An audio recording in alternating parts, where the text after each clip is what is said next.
नमस्कार दोस्तों, डेट आज के 28 अक्टूबर 2024 है। स्वागत है आपका एटोएल डिस्कशन में। आज हम टोटल 5 इश्यूज डिस्कस करेंगे। सबसे पहले आर्टिकल डिस्कस करेंगे एनसीआर में पोल्यूशन की समस्या एंड स्टबल बर्निंग। दूसरे नंबर पे वेडिंग सीजन वाला आर्टिकल है, wedding season and wedding industry. तीसरे नंबर पे आज आर्टिकल है कॉमनवेल्थ जो ग्रुप है वो बकवास है, उसे ख़त्म कर दो। चौथा आर्टिकल है सुप्रीम कोर्ट का एक वर्डिक्ट आया है फेडरलिज्म से संबंधित इंडस्ट्रियल अल्कोहल के बारे में। फिर लास्ट में हम एथिक्स का थोड़ा सा स्टैटिक डिस्कस करेंगे। लेकिन डिस्कशन स्टार्ट करें उससे पहले कोट है कांत का, साइंस इज ऑर्गेनाइज्ड नॉलेज। जैसे आपको एग्जांपल देता हूँ, जैसे देखो पीरियोडिक टेबल है, बायोलॉजी में क्लासिफिकेशन है, ये सब क्या है? ये सब ऑर्गेनाइज्ड नॉलेज है, कोई फैक्ट या फिर इंफॉर्मेशन नहीं है। नॉलेज जिसको ऑर्गेनाइज किया जा चुका है, पीरियोडिक टेबल, बायोलॉजी में क्लासिफिकेशन, न्यूटन के लॉज, तो ये क्या है? ये साइंस है। लेकिन देखो विजडम इज ऑर्गेनाइज्ड लाइफ, ये मेन पार्ट है। Wisdom is organised life. Wisdom मतलब जैसे देखो टमाटर एक वेजिटेबल है, ये जानना, ये नॉलेज है कि आपको पता है टोमेटो जो है वो एक वेजिटेबल है। बट विजडम मतलब ये पता होना कि उसको सलाद में यूज किया जा सकता है। ये क्या है? ये विजडम है। ये क्या है? ये विजडम है। मैं इसको थोड़ा सा यूपीएससी से जरूर रिलेट करूंगा। नॉलेज मतलब आपको हिस्ट्री के बारे में पता है, आपको याद है non cooperation movement, quit India movement. लेकिन विजडम मतलब उस नॉलेज की सहायता से आंसर्स लिखना, उस नॉलेज की सहायता से एमसीक्यू सोल्व करना, वो है असली विजडम। तो एग्जाम क्लियर करने के लिए आपको नॉलेज नहीं चाहिए, आपको विजडम चाहिए, नॉलेज की एप्लीकेशन चाहिए। समझ गए? तो चलिए अब डिस्कशन स्टार्ट करते हैं। इसके बाद नेक्स्ट आर्टिकल एक बार फिर से एनसीआर में पोल्यूशन की समस्या से संबंधित है। अपने सिलेबस में जीएस पेपर 3 के इस टॉपिक से आर्टिकल को रिलेट कर सकते हूं। देखो हर बार की तरह इस बार भी जैसे जैसे सर्दियां नज़दीक आ रही हैं, एनसीआर में एक बार फिर से स्मोक का क्लाउड इमर्ज होकर आया है। यानी एयर की जो क्वालिटी है वो बहुत ज़्यादा खराब हो चुकी है और दिन प्रतिदिन खराब होती जा रही है। सुप्रीम कोर्ट में हाल ही में ये मामला गया और सुप्रीम कोर्ट ने आर्टिकल 21 का हवाला दिया। सुप्रीम कोर्ट ने बोला कि देखो एनसीआर की जनता को ना साफ हवा में सांस लेने का अधिकार है, ये उनका एक फंडामेंटल राइट है। Right to life with liberty में ये जो राइट है कि क्लीन इन्वायरमेंट में सांस लेना, ये अधिकार भी आता है। उन्होंने पंजाब और हरियाणा की सरकारों पर भी फटकार लगाई। उन्होंने बोला कि आप ना इनफ नहीं कर रहे हो उन किसानों को पेनलाइज करने के लिए जो पराली जला रहे हैं, जो स्टबल बर्निंग कर रहे हैं, जिसकी वजह से हर साल एनसीआर में एयर की जो क्वालिटी है वो खराब होती है। लेकिन आज के आर्टिकल में राइटर ये बोलते हैं, देखो एनसीआर में जो एयर की क्वालिटी खराब होती है ना, सिर्फ 5 से 30% तो देखो स्टबल बर्निंग रिस्पॉन्सिबल है इसके लिए। बट देखो कुछ दूसरे फैक्टर्स भी रिस्पॉन्सिबल हैं, जैसे local traffic, industries, construction work, road पे झाड़ू वगैरह लगाना, बायोमास को बर्न करना, ये भी एनसीआर में पोल्यूशन की समस्या में कंट्रीब्यूट कर रहे हैं। लेकिन इनकी बात कोई नहीं करता, सिर्फ स्टबल बर्निंग की बात की जाती है। क्या स्टबल बर्निंग को रोकने से एनसीआर में पोल्यूशन की समस्या पूरी तरह से ठीक हो जाएगी? इसका आंसर है नो। इसके बाद राइटर बताते हैं कि स्टबल बर्निंग यानी पंजाब एंड हरियाणा में ये पराली जो जलाई जाती है, इसकी शुरुआत कैसे हुई? इसकी शुरुआत हुई 2009 में। 2009 में ना पंजाब हरियाणा में इस प्रकार के एक्ट आए, सब सोइल वाटर कंजर्वेशन एक्ट। ये क्या था? देखो पहले क्या करते थे किसान, गर्मियों में पैडी की खेती करते थे। वो ना मानसून के आने से पहले ही धान यानी पैडी उगा दिया करते थे। देखो मानसून की बारिश अभी आई नहीं है, पहले ही पैडी यानी धान उगा दिया गया है किसानों के द्वारा। तो इसका मतलब बारिश तो आई नहीं है, पानी को नीचे से निकाला जाएगा, क्योंकि आपको पता है पैडी ऐसी क्रॉप है जिसमें बहुत ज़्यादा पानी चाहिए। तो ना ऐसी सिचुएशन में मानसून के आने से ही पैडी उगा दिया तो बहुत ज़्यादा पानी की आवश्यकता है, बहुत ज़्यादा ग्राउंड वाटर का एक्सप्लोटेशन होता था। तो ना पंजाब और हरियाणा की सरकारें इसी वजह से ये कानून लेके आई जिसका नाम था सब सोइल वाटर कंजर्वेशन एक्ट। इसका मकसद ये था कि ना किसानों को रोकना कि आप मिड जून से पहले पैडी नहीं उगाओगे। मिड जून इसलिए क्योंकि तब तक उसके तुरंत बाद मानसून आ जाएगा और मानसून से बारिश होगी, पानी मिल जाएगा और किसान नीचे से ग्राउंड वाटर को कम से कम एक्सप्लॉइट करेंगे। तो इसी वजह से ये एक्ट आया था। अब ये एक्ट वैसे तो फायदेमंद था, अच्छी इंटेंशन के साथ में आया था, ग्राउंड वाटर को एक्सप्लॉइट होने से रोकना, क्योंकि बारिश से पानी मिल जाए। बट इसका एक नेगेटिव इंपैक्ट ये हुआ कि ना, इस एक्ट के कारण किसान थोड़ा पैडी लेट उगाने लगे तो ना पहले पैडी की हार्वेस्टिंग और फिर रबी सीजन में वीट को उगाना, दोनों के बीच में ना गैप पहले 3-4 हफ्तों का हुआ करता था। 3-4 हफ्ते नहीं, बल्कि उससे भी ज्यादा, 4 से 6 हफ्तों के बीच में गैप हुआ करता था। पैडी की हार्वेस्टिंग खरीफ फसल है और उसके बाद वीट को उगाना जो कि रबी फसल है, दोनों के बीच में गैप 4 से 6 हफ्तों का हुआ करता था। और इसलिए गैप इतना ज्यादा था तो पैडी की हार्वेस्टिंग जो होती थी ना, वो किसान मैनुअली कर लेते थे, हाथों से कर लेते थे। बट चूंकि ये गैप बहुत कम हो गया इस एक्ट के कारण, सब सोइल वाटर कंजर्वेशन एक्ट के कारण ये गैप कम हो गया, क्योंकि किसानों ने पैडी लेट उगाया, तो ये गैप रह गया अब सिर्फ 2 से 3 हफ्तों का। इतना कम समय होता है किसानों के पास में, तो अब वो ना पैडी की जो हार्वेस्टिंग है ना, वो मैनुअल नहीं करते, क्योंकि उनको पता है अरे जल्दी जल्दी काटो भाई, हमें गेहूं उगाना है, नहीं तो लेट हो जाएंगे। तो उनके पास मैनुअल हार्वेस्टिंग का टाइम नहीं होता, वो यूज करते हैं मशीन्स का यूज करते हैं। अब मशीन से पैडी की हार्वेस्टिंग होती है ना, तो देखो मशीन अच्छे से हार्वेस्टिंग करती नहीं है, वो पीछे देखो 2 फीट का स्टबल छोड़ देती है खेत में। मतलब मशीन से हार्वेस्टिंग होती है ना, पीछे 2-2 फीट के छोटे छोटे पौधे रह जाते हैं। अब देखो इनको तो क्लियर करना जरूरी है, अगर गेहूं उगाना है रबी सीजन में तो किसान ना जल्दी जल्दी इनको आग लगा देते हैं, क्योंकि वो मैनुअली इनको रिमूव करवाएंगे तो बहुत पैसा चला जाएगा और टाइम वैसे भी कम है, तो किसानों को लगता है यार जल्दी से आग लगा दूं। बट देखो किसान आग लगाते हैं ना, तो उससे धुआं तो निकलता है, स्मोक तो निकलता है, जिससे एनसीआर की प्रॉब्लम होती है, एयर क्वालिटी खराब होती है। बट इसकी वजह से ना जो सोइल है उसमें भी देखो आवश्यक न्यूट्रिएंट्स है ना, वो मर जाते हैं। आवश्यक न्यूट्रिएंट्स मर गए, फिर इसके बाद किसानों को फर्टिलाइजर ज़्यादा परचेज करना पड़ता है अगले सीजन में सोइल की प्रोडक्टिविटी को इंक्रीज करने के लिए। तो इससे किसानों को भी नुकसान है। किसान पराली जलाते हैं ना, किसानों को समझ में बाद में आता है नुकसान बहुत ज़्यादा है। सोइल से जो एमिशन तो हुआ ही, एयर क्वालिटी तो खराब हुई, लेकिन न्यूट्रिएंट्स भी मर गए, ज़्यादा फर्टिलाइजर परचेज करना पड़ा तो ज़्यादा कॉस्ट आई, और इन्वायरमेंट को दूसरे डायरेक्शन में भी ज़्यादा नुकसान पहुंचा, क्योंकि ज़्यादा फर्टिलाइजर्स यूज करेंगे तो इन्वायरमेंट को नुकसान पहुंचेगा ना। तो ये सारी प्रॉब्लम्स क्रिएट होती हैं। राइटर कहते हैं इन सारी प्रॉब्लम्स का ना सॉल्यूशन एक है, पैडी की जो हार्वेस्टिंग है ना वो मैनुअली की जाए। अगर पैडी की हार्वेस्टिंग मैनुअली की जाएगी तो फिर देखो जो बचा हुआ रेजिड्यू है ना, छोटे छोटे पौधे हैं, उनको निकाल के उनको एज ए फोडर के तौर पे इस्तेमाल किया जा सकता है, मतलब पशुओं वगैरह को चारा दिया जा सकता है। इसके अलावा जब मैनुअली हार्वेस्टिंग की जाएगी पैडी की, तो रूरल एरिया में कुछ लोगों को जॉब्स भी मिलेंगी, रूरल इकोनॉमी में डिमांड क्रिएट होगी। जब देखो पैडी उगाते हैं ना, तब वर्कर अवेलेबल होते हैं, मतलब बहुत सारे दूसरे राज्यों से पंजाब एंड हरियाणा में वर्कर्स आते हैं काम करने के लिए, लेकिन अक्टूबर के सीजन में अवेलेबल नहीं होते। क्यों नहीं होते? क्योंकि मैनुअली हार्वेस्टिंग होती ही नहीं। अगर मैनुअली हार्वेस्टिंग होना स्टार्ट हो जाए तो दूसरे राज्यों से पंजाब एंड हरियाणा में वर्कर आए मैनुअल हार्वेस्टिंग के लिए। आप बोलोगे सर बात तो यही है ना, किसानों के पास में इतना पैसा ही नहीं होता कि वो मैनुअल हार्वेस्टिंग करवा सकें। तो इसी का सॉल्यूशन राइटर देते हैं कि किसानों को ना 1 एकड़ के हिसाब से 4,000 रुपये दिए जाएं, ताकि ना वो पैडी की जो हार्वेस्टिंग है ना मैनुअली करवा सकें, और जो स्टबल है ना उसको मैनेज कर सकें, जलाए ना। अगर सरकार पैसा नहीं देना चाहती है तो भी कोई बात नहीं, मनरेगा का जो फंड है ना वो इस्तेमाल किया जा सकता है इस प्रोसेस के लिए, क्योंकि रूरल इकोनॉमी में डिमांड भी क्रिएट हो रही है, तो इकोनॉमी को भी फायदा होगा इससे। अभी सरकार क्या कर रही है?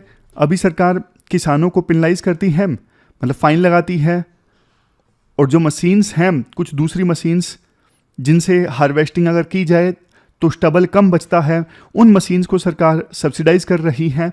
बट राइटर बोलते हैं ये जो तरीके सरकार अपना रही है ना, ये कम यूजफुल रहे हैं। सरकार ने सारे आजमा के देख लिए, बट उतने ज़्यादा यूजफुल नहीं रहे। अगर उतने यूजफुल होते तो पराली जलाने की जो घटनाएं हैं वो बंद हो जाती, लेकिन नहीं हो रही है। नेक्स्ट पॉइंट में राइटर ये सजेस्ट करते हैं कि किसानों को ना, पंजाब एंड हरियाणा के किसानों को क्रॉप डाइवर्सिफिकेशन के लिए इंसेंटिवाइज किया जा सकता है। बोलने से कुछ नहीं होगा, इंसेंटिवाइज करना होगा। आज पैडी पे उनको जो एमएसपी मिलता है ना, वो उस प्रकार का एमएसपी आप दूसरी फसलों पे प्रोवाइड करोगे, जैसे ऑयल सीड्स पे, पल्सीज पे, तो फिर किसान देखो दूसरी फसलें भी उगाएंगे, फिर वो पैडी नहीं उगाएंगे। बट सरकार जो है वो एमएसपी अरेंजमेंट करने के लिए तैयार नहीं है अच्छे से, पल्सीज और ऑयल सीड्स की। अगर सरकार ऐसा कर देती है ना, तो किसान ऑयल सीड्स, पल्सीज उगाएंगे, तो बल्कि इंपोर्ट बिल कम होगा। 2021-22 में ना हमने वेजिटेबल ऑयल को इंपोर्ट करने के लिए $19 बिलियन खर्च किए हैं। अगर पंजाब हरियाणा में किसान जो हैं ये ऑयल सीड्स वाली फसलें उगाने लगे हैं, तो कितना इंपोर्ट हमारा बच जाएगा, सोच के देखिए। इंडिया में जितने वेजिटेबल ऑयल की रिक्वायरमेंट है ना, 60% तो हम इंपोर्ट करते हैं। तो इसलिए मैनुअल हार्वेस्टिंग होगी तो पानी भी बचेगा, पोल्यूशन भी कम होगा, एनसीआर की जो एयर क्वालिटी है वो भी ठीक होगी।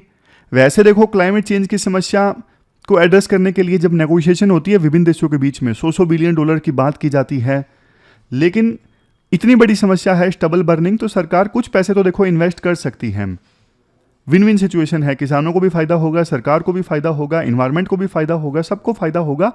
तो सरकार ये जो सॉल्यूशंस है ना वो कंसीडर करे। सिर्फ किसानों पे फाइन लगाने से बात नहीं बनेगी। डर दिखा के देखो कोई काम करवाना बहुत मुश्किल होता है, लेकिन इंसेंटिव देके वो काम करवाया जा सकता है।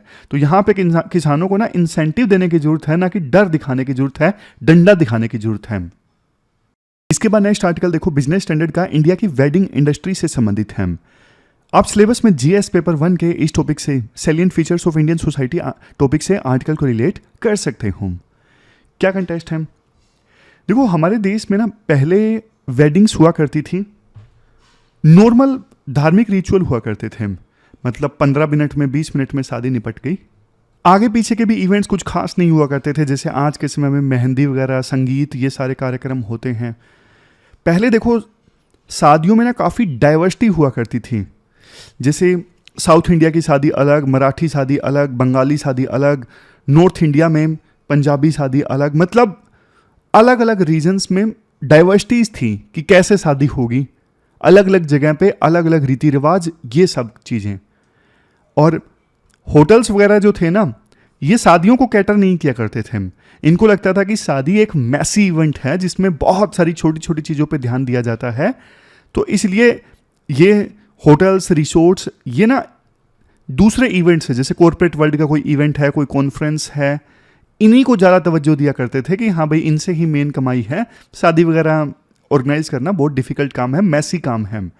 लेकिन देखो आज ज़माना ना पूरी तरह से चेंज हो चुका है। 22 नवंबर, 23 नवंबर, 24 नवंबर, 3 दिन कोई भी दिल्ली में होटल वगैरह आपको खाली नहीं मिलेगा, कोई बैंकेट हॉल खाली नहीं मिलेगा, सब भरे हुए हैं।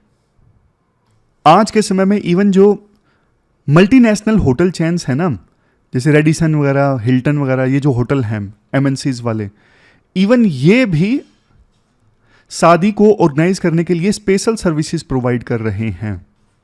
मतलब कैसी शादी आपको चाहिए, कितने रूम चाहिए, क्या बॉलीवुड की पर्सनैलिटी को बुलाना चाहते हो, क्या थीम चाहिए, मतलब छोटी से छोटी हर प्रकार की सर्विस अब ये होटल वाले हैं, रिसोर्ट वाले हैं, वो प्रोवाइड करने लगे हैं। इवन गेस्ट को एयरपोर्ट से, रेलवे स्टेशन से लेके आना है, उनको वापस छोड़ के आना है, इतनी छोटी छोटी जो चीज़ें हैं वो सर्विसेज भी ये प्रोवाइड करने को तैयार हैं और पूरा पैकेज उपलब्ध करवाते हैं। जैसे एग्जाम्पल दिया जाता है ओबरॉय ग्रुप का।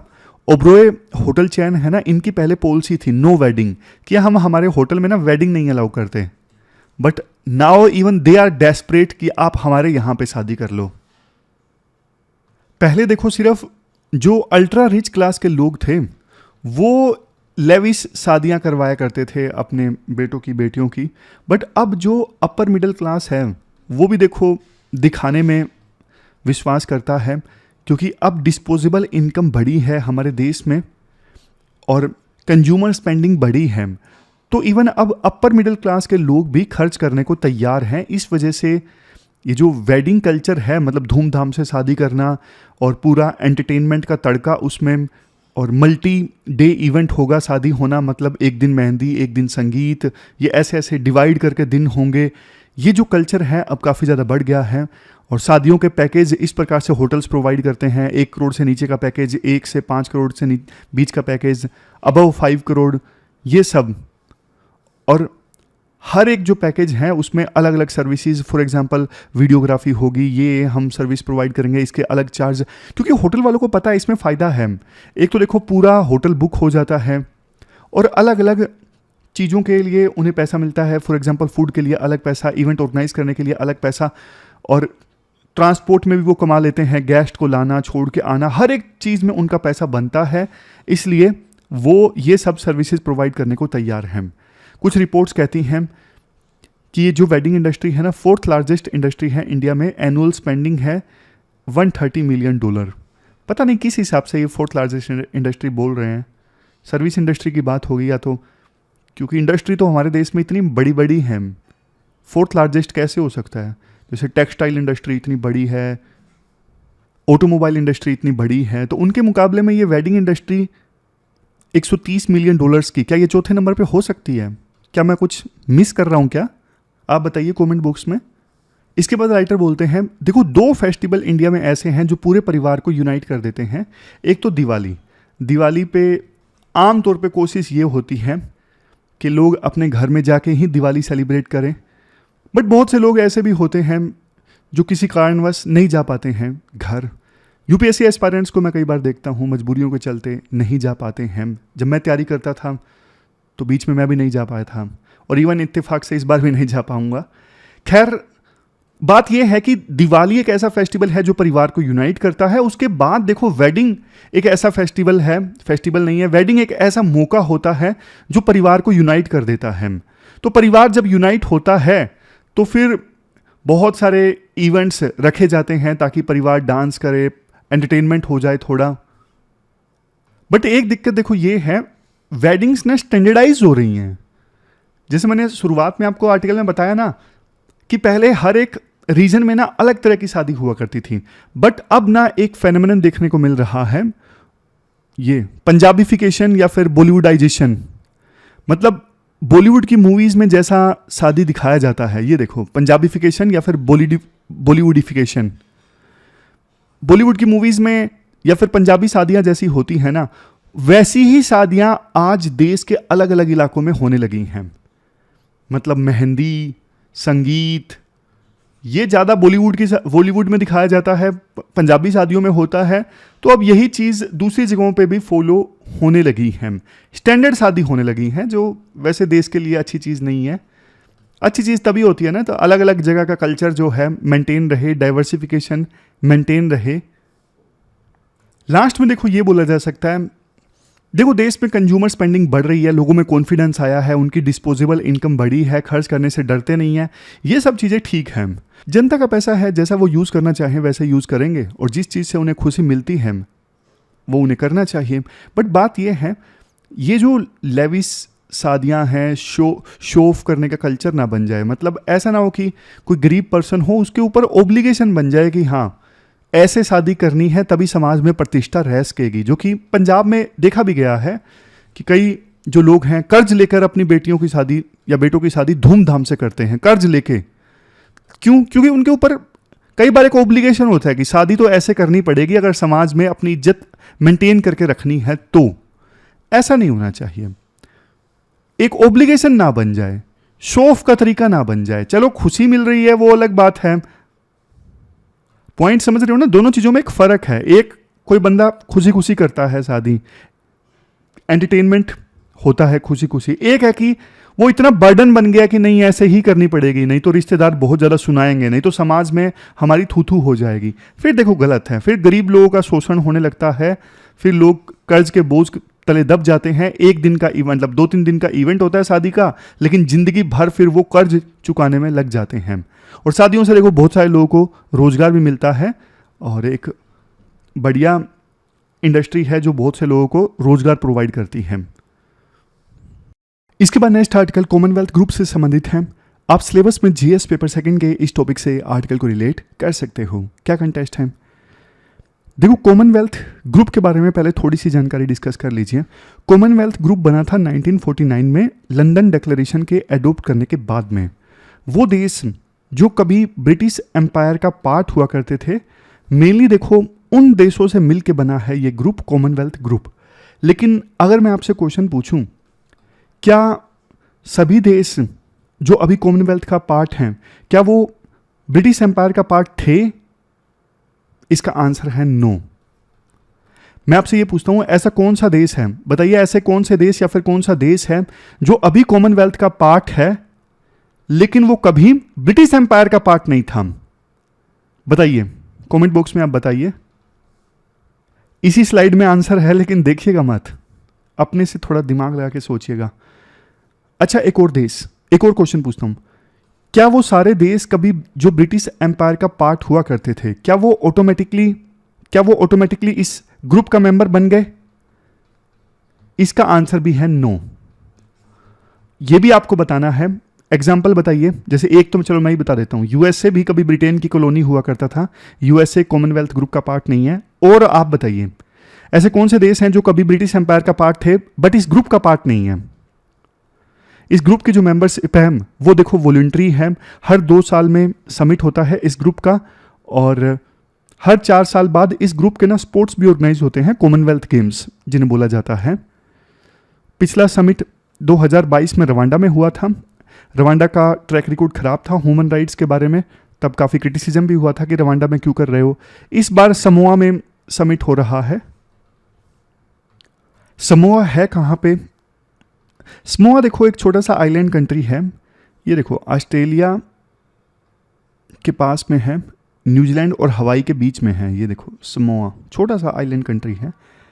यहाँ पे इस बार का समिट हो रहा है, अभी हो भी गया शायद। पिछले हफ्ते हमने, याद है ना, सी राजा मोहन का आर्टिकल डिस्कस किया था, जर्मनी इंडिया रिलेशन वाला, जब राइटर बोल रहे थे कि हाई फाई समिट चल रहे हैं, कॉमनवेल्थ का समिट समोआ में चल रहा है, और फिर वो बता रहे थे ब्रिक्स का रशिया में चल रहा है, कजान में। तब ये हमने डिस्कस किया था। खैर मुद्दे पे आते हैं। मुद्दा देखो ये है, 2026 में ना कॉमनवेल्थ गेम्स होने थे विक्टोरिया में, ऑस्ट्रेलिया में। विक्टोरिया जो प्रोविंस है ना, उन्होंने मना कर दिया, भाई हम नहीं इसे ऑर्गेनाइज कर सकेंगे, बहुत खर्चा होगा, हम अपनी मेंबरशिप वापस ले रहे हैं, मतलब हम अपनी जो होस्ट का प्रपोजल है वापस ले रहे हैं। फिर देखो कॉमनवेल्थ वालों ने दूसरों से पूछा, कोई और कर लो भाई, कर लो भाई, दिक्कत हो जाएगी, बेइज्जती हो जाएगी कि कॉमनवेल्थ गेम्स कोई ऑर्गेनाइज करवाने को तैयार नहीं है। तो किसी ने हाँ नहीं भरी। तो फिर ब्रिटेन, उनको लगता था कि यार ये ग्रुप हमारी रेपुटेशन से जुड़ा हुआ है, तो ब्रिटेन में स्कॉटलैंड ने बोला कि हम इन गेम्स को ऑर्गेनाइज करवा लेंगे। तो सबने बोला कि ठीक है भाई तुम करवा लो। तो स्कॉटलैंड के ग्लासगो में ये गेम्स ऑर्गेनाइज होंगे। बट देखो दिक्कत ये है, अब ना स्कॉटलैंड वाले ये बोल रहे हैं कि पहले 19 डिसिप्लिन्स में ये गेम होते थे ना, हम 19 में नहीं करवा सकेंगे भाई, हम सिर्फ 10 में करवा सकेंगे। मतलब 19 में हम करवाएंगे तो ज़्यादा खर्चा हो जाएगा, इसलिए हम ये wrestling, table tennis, badminton, cricket, squash ये सब नहीं करवाएंगे। हम अच्छे अच्छे जो 10 डिसिप्लिन्स हैं सिर्फ उन्हीं में गेम्स करवा सकेंगे। ये अच्छा था गुरु, मतलब सिर्फ वो 10 डिसिप्लिन इन्होंने चुन लिए जो जहाँ पे ये मेडल जीतते हैं ब्रिटेन वाले, और बाकी डिसिप्लिन्स जहाँ पे ये कम मेडल जीतते हैं वो इन्होंने छोड़ दिए। लेकिन अब इंडिया ने पिछली बार 61 मेडल्स में से 30 मेडल्स तो इन्हीं में जीते थे जिनको ये छोड़ रहे हैं, जिनमें इस बार के कॉमनवेल्थ होंगे ही नहीं। जैसे wrestling, table tennis, badminton, squash, cricket, hockey, ये होंगे ही नहीं इस बार।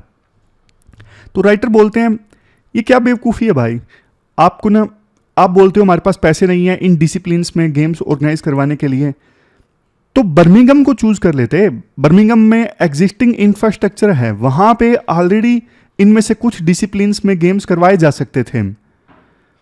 तो फिर समझ में नहीं आता, मतलब इतना बेकार का डिसीजन क्यों लिया गया। इंडिया को तो मेडल्स का नुकसान होगा, बाकी देशों को इतना मेडल्स का नुकसान नहीं होगा। जैसे अब एग्जांपल दिए जाते हैं कि हॉकी का इंफ्रास्ट्रक्चर वहां पे अच्छा है, वहां पे करवा लेते बर्मिंघम में। पॉइंट आप समझ गए ना। अब 2 और ऐसी चीजें हुई। ये जो प्रिंस है ना, Prince Charles, king Charles, Prince पहले थे, अब क्वीन की डेथ हो गई तो ये किंग बन गए, किंग चार्ल्स। ये ऑस्ट्रेलिया में कैनबरा में गए थे। वहां पे ना एक ऑस्ट्रेलियन सीनेटर ने, यानी ऑस्ट्रेलियन सांसद ने इनको पकड़ लिया और इनको पकड़ के बोला कि भाई तुमने हमें बहुत लूटा है, ऑस्ट्रेलिया में इंडिजिनस लोगों को तुमने बहुत लूटा है, कॉलोनी बना लिया था और बहुत लूट लूट के यहाँ से गए हो, उसका पैसा दो। तो अब वो क्या ही बोलते। लेकिन बात यह है, इस बार जो कॉमनवेल्थ का समिट हुआ ना समोआ में, वहाँ पे भी यही डिस्कशंस हुई। डिस्कशंस क्या हुई कि ब्रिटेन ने कैरेबियन कंट्रीज को लूटा है, तो ब्रिटेन को अब कंपनसेशन देनी चाहिए कैरेबियन कंट्रीज को। क्वेश्चन ये उठता है यार, ये देश ब्रिटेन कॉमनवेल्थ गेम्स को तो ऑर्गेनाइज कर नहीं पा रहा है। वो कह रहा है कि 19 में से सिर्फ 10 डिसिप्लिन में हम गेम ऑर्गेनाइज करवा सकते हैं, बाकी हमारे पास पैसे नहीं है, तो क्या ही ये कंपनसेशन देगा। और राइटर बोलते हैं क्या ही मतलब है इस ग्रुप का, कॉमनवेल्थ नेशंस का, मतलब बंद कर दो ना भाई, क्यों चला रहे हो ये। वैसे भी कॉलोनियल ईरा की बातें को रिवाइव करता है ये, तो कोई आज के समय में इनका कोई रेलेवेंस है नहीं। और भी काफ़ी सारे क्रिटिसिज्म किए जाते हैं कि ये तो एक प्रकार से कॉलोनाइजेशन को लेजिटिमाइज कर रहा है। दूसरा, ग्लोबल इश्यूज को एड्रेस करने में सक्षम है नहीं ये ग्रुप। और होस्ट कंट्री ये कई बार ऐसा चूज करते हैं, कंट्रोवर्सी पैदा हो जाती है, जैसे रवांडा को चूज किया था।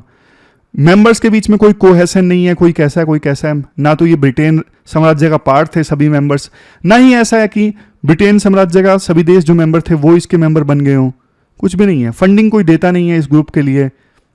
मतलब जो सेक्रेटरीट वगैरह है, सेक्रेटरीट में जो एम्प्लॉइज काम करते हैं उनकी सैलरी देने तक के पैसे हैं नहीं।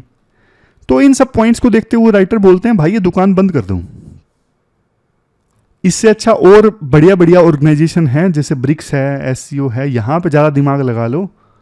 और ना ही ये गेम्स जो ऑर्गेनाइज होते हैं, इन गेम्स में कोई वर्ल्ड रिकॉर्ड टूटते हैं कि हाँ भाई ये गेम्स जो हैं बहुत ही ज़्यादा इंपॉर्टेंट हैं। हमारे प्लेयर्स जो कॉमनवेल्थ गेम्स में पार्टिसिपेट नहीं कर सकेंगे उनको दुख तो होगा, लेकिन और बहुत सारे इवेंट्स हैं और बहुत सारे गेम्स हैं जहाँ पे वो पार्टिसिपेट कर सकते हैं, जहाँ पे वो अपनी परफॉर्मेंस ठीक कर सकते हैं। इसलिए इस ग्रुप को छोड़ दो। आज किंग चार्ल्स के लिए इज्जत है नहीं, क्वीन के लिए फिर भी थोड़ी बहुत इज्जत थी लोगों की, लेकिन इनके लिए बिल्कुल भी नहीं है। तो ये पूरा आर्टिकल हमने डिस्कस किया कि ये ग्रुप कोई काम का नहीं है। आगे बढ़े उससे पहले ये क्वेश्चन आप अटेम्प्ट कीजिएगा, यूपीएससी ने 2010 में पूछा था और आज के डिस्कशन के बेस पे आप ये आसानी से सोल्व कर सकते हो। ये आपके लिए SQ1 है। इसके बाद नेक्स्ट देखो, सुप्रीम कोर्ट का एक ना इंपॉर्टेंट जजमेंट आया है, उससे रिलेटेड आर्टिकल है। आप जीएस पेपर सेकंड के इस टॉपिक से आर्टिकल को रिलेट कर सकते हो।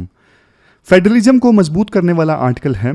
देखो हमारे संविधान के 7वें शेड्यूल में ना सब्जेक्ट्स डिवाइड किए हुए हैं भाई, किन सब्जेक्ट्स पे यूनियन का कंट्रोल होगा, किन पे स्टेट का कंट्रोल होगा और कौन कॉन्करेंट लिस्ट में आएंगे। तो पावर डिवाइडेड है यूनियन और सेंटर के बीच में संविधान के 7वें शेड्यूल के अकॉर्डिंग। अब 7वें शेड्यूल के अकॉर्डिंग ना इंटॉक्सिकेटिंग लिकर, मतलब जो शराब जो अल्कोहल जो कंज्यूम की जाती है, वो आता है स्टेट लिस्ट के एंट्री नंबर 8 में। इसमें तो कोई डाउट नहीं है। बट अब एक वो भी देखो अल्कोहल होती है जिसे इंडस्ट्रियल पर्पजेस के लिए यूज़ किया जाता है। अब स्टेट वालों का तो ये कहना है, स्टेट वालों का ये कहना था कि साफ साफ इंटॉक्सिकेटिंग लिकर जो बोला गया है ना स्टेट लिस्ट के एंट्री नंबर 8 में, इस इंटॉक्सिकेटिंग लिकर में इंडस्ट्रियल पर्पजेस वाली लिकर भी आती है। बट सेंटर इस बात को नहीं मानता था। सेंटर ने बोला था कि ये इंडस्ट्रियल लिकर जो है, इंडस्ट्रियल अल्कोहल जो है वो अलग है। तो यूनियन गवर्नमेंट ने ना 1951 में एक एक्ट यूनियन गवर्नमेंट लेके आई थी जिसका नाम था industries development and regulation act 1951। इसमें ना फर्मेंटेशन इंडस्ट्रीज का जिक्र है और फर्मेंटेशन इंडस्ट्रीज में इंडस्ट्रियल अल्कोहल को इंक्लूड किया गया। वो अल्कोहल जो इंडस्ट्रियल पर्पजेस के लिए यूज़ की जाती है, जैसे फ्यूल के लिए, कोई केमिकल वगैरह बनाने के लिए। मतलब इंडस्ट्रियल अल्कोहल पर कंट्रोल किसका था? यूनियन गवर्नमेंट का, इस एक्ट के अकॉर्डिंग। बट स्टेट वाले इस बात को नहीं मानते थे। स्टेट वाले बोलते थे संविधान निर्माताओं ने जो एंट्री नंबर 8 लिखी है ना, एंट्री नंबर 8 में जो इंटॉक्सिकेटिंग लिकर है उसमें इंडस्ट्रियल अल्कोहल भी आती है, सिर्फ पीने वाली नहीं आती, इंडस्ट्रियल अल्कोहल भी आती है। तो मामला काफ़ी सालों से चल रहा था। सुप्रीम कोर्ट का जजमेंट आया था 1989 में जिसमें सुप्रीम कोर्ट ने बोला कि यूनियन गवर्नमेंट की बात बिल्कुल ठीक है। यूनियन गवर्नमेंट जो कह रही है ना कि इंडस्ट्रियल अल्कोहल पे उनका कंट्रोल है वो बिल्कुल सही है। बट अब सुप्रीम कोर्ट का ना 9 जजेस की बेंच ने एक वर्डिक्ट दिया है जिसमें सुप्रीम कोर्ट ने ये बोला है कि जो ये इंटॉक्सिकेटिंग लिकर वर्ड मेंशन है ना स्टेट लिस्ट में, संविधान के 7वें शेड्यूल में। इंटॉक्सिकेटिंग लिकर के अंदर में इंडस्ट्रियल अल्कोहल भी आती है। मतलब अब सुप्रीम कोर्ट ने पासा पलट दिया, स्टेट के पक्ष में वर्डिक्ट दे दिया। तो अब स्टेट गवर्नमेंट्स कानून बना सकेंगी, कंट्रोल इस्टेब्लिश कर सकेंगी, टैक्स लगा सकेंगी इंडस्ट्रियल अल्कोहल के ऊपर भी। तो राइटर बोलते हैं ये जजमेंट देखो बहुत ज़्यादा फेडरलिज्म को स्ट्रोंग करने वाला है। स्टेट के पक्ष में निर्णय लिया है सुप्रीम कोर्ट ने और काफ़ी कम देखने को मिलता है।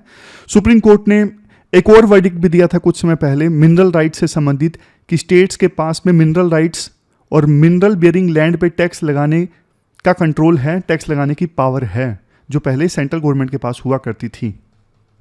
तो दोनों जजमेंट्स स्टेट्स को ज़्यादा पावर देते हैं।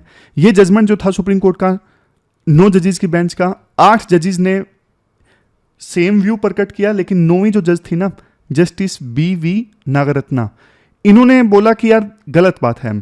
मतलब कॉन्स्टिट्यूट असेंबली ने अगर स्टेट लिस्ट में सिर्फ इंटॉक्सिकेटिंग लिकर का मेंशन किया था, तो उन्होंने कुछ सोच समझ के सिर्फ इंटॉक्सिकेटिंग लिकर लिखा था, नशा करने के लिए जो लिकर यूज होती है। तो उन्होंने इसलिए नहीं लिखा स्टेट लिस्ट में दूसरा इंडस्ट्रियल वाला अल्कोहल, क्योंकि उनको पता था देश की इकोनॉमी के लिए इंडस्ट्रियल अल्कोहल की बहुत ज़रूरत है और फ्यूल में इस्तेमाल होता है इंडस्ट्रियल अल्कोहल, केमिकल्स में इस्तेमाल होता है, तो देश के लेवल पे इसको मैनेज किया जाए तो ज़्यादा ठीक है। बट अकेली जस्टिस BV नागरत्ना ही ऐसी जज थी जिन्होंने माइनॉरिटी व्यू दिया। बाकी तो 8 जजेस ने यही बोला कि नहीं, इंटॉक्सिकेटिंग लिकर के अंदर इंडस्ट्रियल अल्कोहल भी आता है, तो स्टेट गवर्नमेंट भी उस पर कंट्रोल इस्टेब्लिश कर सकती हैं, उनको रेगुलेट कर सकती हैं। तो ये पूरा आर्टिकल हमने डिस्कस किया। चलते हैं आगे। इसके बाद देखो एथिक्स में स्टैटिक का एक छोटा सा जो पोर्शन है ना, उसे जल्दी से रिवाइज कर लेते हैं। Dedication to public service. Dedication का मतलब क्या होता है? डेडिकेशन का मतलब होता है अपना टाइम, अपनी एनर्जी, अपना ध्यान कंप्लीटली डिवोट कर देना किसी काम के लिए। मतलब उस काम को ना पूरी तरह से पैशन के साथ करना, सेंस ऑफ ड्यूटी के साथ करना। आप बोलोगे सर कमिटमेंट भी तो यही होती है। नहीं, कमिटमेंट ये नहीं होता। कमिटमेंट और डेडिकेशन के बीच में ना एक डिफरेंस है।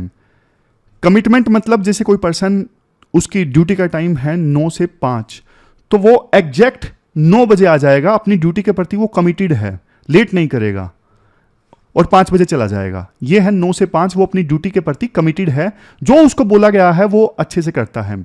लेकिन देखो डेडिकेशन में ना पैशन भी आ जाता है। Dedication is equal to passion plus commitment. तो पैशन के ऐड हो जाने से ना डेडिकेशन ये हो जाता है कि कोई पर्सन ना टाइमिंग की परवाह नहीं करता। वो 9 से 5 वाला बंदा नहीं है, वो ऑब्जेक्टिव अचीव करने वाला बंदा है कि मेरी ड्यूटी है जनता की वेलफेयर। तो वो जनता की वेलफेयर के लिए 9 से 5 नहीं देखेगा, उसके अंदर पैशन है, वो हर वो चीज करेगा जिससे जनता की भलाई होती हो।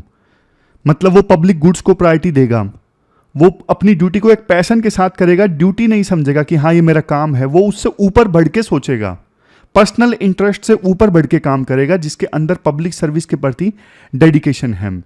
एग्जाम्पल दिया जाता है के विजय कुमार का। के विजय कुमार IPS ऑफिसर थे, तमिलनाडु STF के हेड थे, 1990s में LTTE से लड़े। इसके अलावा के विजय तो वही है ना जो वीरप्पन के खिलाफ भी लड़े थे, जिन्होंने जिस टीम ने वीरप्पन को मारा था वो शायद इन्हीं की टीम थी। बाद में इन्हें जम्मू एंड कश्मीर में भी भेजा गया सुरक्षा व्यवस्था के लिए एडवाइस करने के लिए। तो इन्होंने बहुत बढ़िया काम किया। इन्होंने देखो ड्यूटी से बढ़ के काम किया। मतलब एक तो होता है कि हाँ सिर्फ टाइम बिता दिया ड्यूटी में, लेकिन नहीं, इन्होंने ना ग्राउंड पे जाके अपनी टीम को लीड किया, वहीं पर सोए, स्ट्रेटेजिक प्लानिंग की, पर्सनल सेफ्टी की परवाह नहीं की, और रिजल्ट ये निकला वीरप्पन भी मारा गया था, LTTE खत्म हुआ इंडिया में और पब्लिक सेफ्टी इंश्योर हुई, कम्युनिटी को पीस मिली। ये सब हुआ, जनता का विश्वास जीता प्रशासन ने। इवन कोविड का एग्जाम्पल दिया जाता है कि कोविड में किस प्रकार से कुछ लोगों ने सिर्फ, कुछ ऑफिसर्स ने सिर्फ जितना जरूरत था उतना किया, और कुछ ऑफिसर्स ने अपनी जान पे खेल के ड्यूटी को ड्यूटी नहीं समझा बल्कि एक पैशन समझा, पैशन से ऑक्सीजन पहुंचाई। बहुत अच्छा काम किया था कुछ ऑफिसर्स ने। तो ये कुछ क्वालिटीज हैं जो ऑफिसर पब्लिक सर्विस के प्रति डेडिकेटेड होकर काम करता है ना, वो ड्यूटी से ऊपर जाता है, पब्लिक वेलफेयर को हमेशा पर्सनल इंटरेस्ट से ऊपर रखता है, और ना कोई रिवॉर्ड मांगता है, ना कोई रिकॉग्निशन मांगता है अपने एफर्ट्स के लिए। तो ये क्वालिटीज़ हैं उस ऑफिसर की जो पब्लिक सर्विस के प्रति डेडिकेटेड है। ये आप यूज़ कर सकते हो। जल्दी जल्दी रिवाइज करवा देता हूँ आपको 3-4 मिनट में।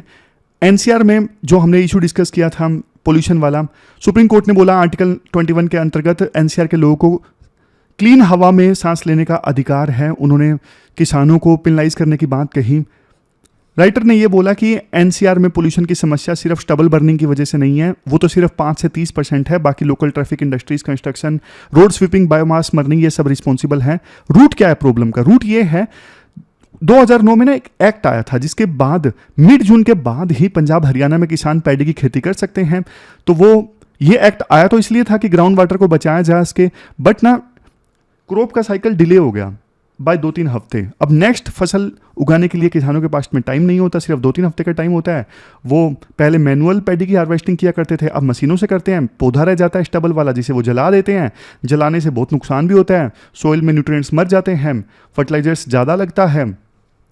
तो किसान इस वजह से ये स्टबल बर्निंग करते हैं। तो सरकार को क्या करना चाहिए? सरकार को 4,000 रुपये पर एकड़ के हिसाब से इंसेंटिव देना चाहिए ताकि किसान मैनुअल हार्वेस्टिंग करवा सकें और स्टबल को मैनेज कर सकें, स्टबल का यूज़ कर सकें फर्टिलाइजर्स के लिए।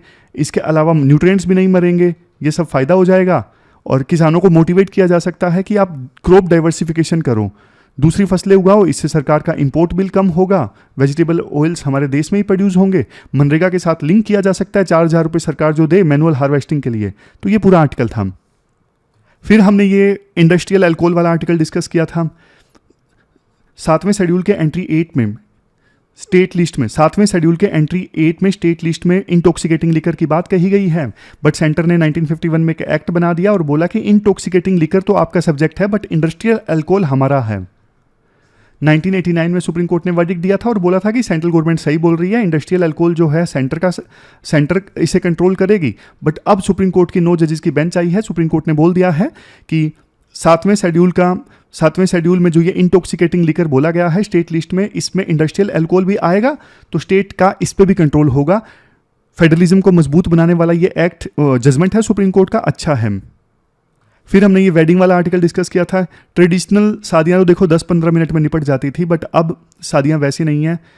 अब 5 स्टार वेन्यूज़ में अपर मिडिल क्लास के लोग भी शादियाँ करने लगे हैं। पीक सीजन होता है नवंबर, मल्टी होटल चैन वाले जो हैं वो भी ये वेडिंग के पैकेजेस ऑफर कर रहे हैं। रूम बुकिंग से लेके फूड एंड बेवरेजेस सब कुछ इनका बिकता है।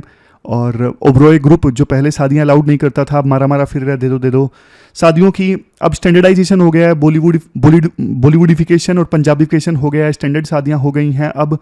और शादियों से रोजगार मिलता है बहुत ज़्यादा, मल्टी डे इवेंट हो गया है, एंटरटेनमेंट का सोर्स हो गया है। ये वर्ड्स इंपॉर्टेंट है, पंजाबीफिकेशन, बॉलीवुडिफिकेशन, ये यूज कीजिएगा आप आंसर्स में। और लोगों की इनकम लेवल बढ़ा है, लोग खर्च करने को तैयार हैं, कॉन्फिडेंस आया है और दिखावा भी है। तो ये सारे पॉइंट्स हैं शादियों से संबंधित। फिर ये कॉमनवेल्थ वाला आर्टिकल भी हमने डिस्कस किया था कि ऑस्ट्रेलिया में गए किंग चार्ल्स, इनको वहाँ पे किसी ने पकड़ लिया सांसद ने कि भाई हमारे पैसे वापस दो, ब्रिटेन ने जो हमें लूटा है। इवन कॉमनवेल्थ समिट ऑर्गेनाइज हुआ समोआ में, वहाँ पे भी कैरेबियन लोगों ने बोला कि ब्रिटेन ने पास्ट में हमें लूटा, वो पैसे वापस दो। राइटर बोलते हैं ब्रिटेन के पास में कुछ नहीं है देने के लिए, वो आप कॉमनवेल्थ गेम्स ढंग को ऑर्गेनाइज नहीं कर पा रहा है। वो कह रहा है कि 19 में से सिर्फ 10 डिसिप्लिन्स में हम गेम ऑर्गेनाइज करवाएंगे क्योंकि हमारे पास पैसा नहीं है बाकी डिसिप्लिन्स में ऑर्गेनाइज करवाने के लिए।